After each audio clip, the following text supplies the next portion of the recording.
মিঠাপুকুরে গেছিলাম কিছুদিন হচ্ছে। তো সেইখানে গিয়ে আমার একটা অদ্ভুত অভিজ্ঞতা হয়ে গেল।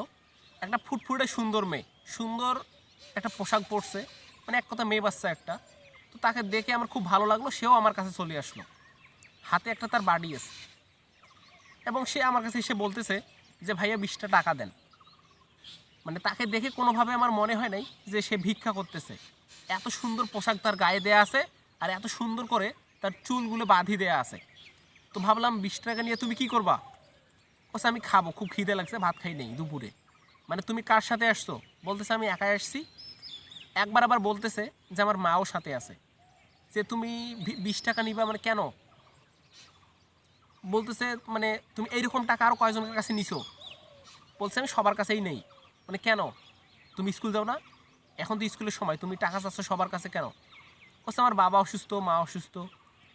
তার মানে খুব ছোট্ট একটা বাচ্চা, ফুটফুটে একটা বাচ্চা, তাকে দিয়ে ভিক্ষা করানো হচ্ছে। তা ওকে আমি বললাম যে আমি তোমাকে তোমার মা বাবার কাছে আমার বাসায় নিয়ে যাই, নিয়ে যা তোমাকে স্কুলে ভর্তি করে দেবো। কারণ তুমি ভিক্ষা করতেছো, এটা আমাকে দেখতেও খারাপ লাগতেছে। এত সুন্দর তুমি দেখতে, তুমি ভিক্ষা করবা কেন? বলছে না আমি যাব না আপনার সাথে, আমার মা আমাকে মারবে। মানে তোমার মা এখানে আছে? বলতেছে হ্যাঁ। মানে আচ্ছা ঠিক আছে, একটু ডাকো দেখি। দেখি তো ওর মা ওকে ভিক্ষায় লাগিয়ে দিয়ে সাইডে বসে আছে। তার মার সাথে আমি কথা বললাম যে আন্টি, এটা কি করতেছেন আপনি? এ তো অনেক সুন্দর, এ তো পড়ালেখার বয়স, আপনি কেন একে দিয়ে ভিক্ষা করাচ্ছেন? বলছে বাবা আমার হাজব্যান্ডের অনেক সমস্যা, সেও প্যারালাইজড, কাজ করতে পারে না। তবে তার কথাটা আমার কাছে ভিত্তিহীন মনে হয়েছে।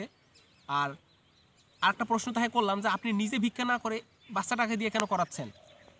কষ্ট বলে কি বলবো, দুঃখের কথা, আমাকে দিয়েও মানুষ দেয় না টাকা পয়সা, আর এ মানুষের কাছে টাকা চাইলে একে মানুষ ভিক্ষা দেয়।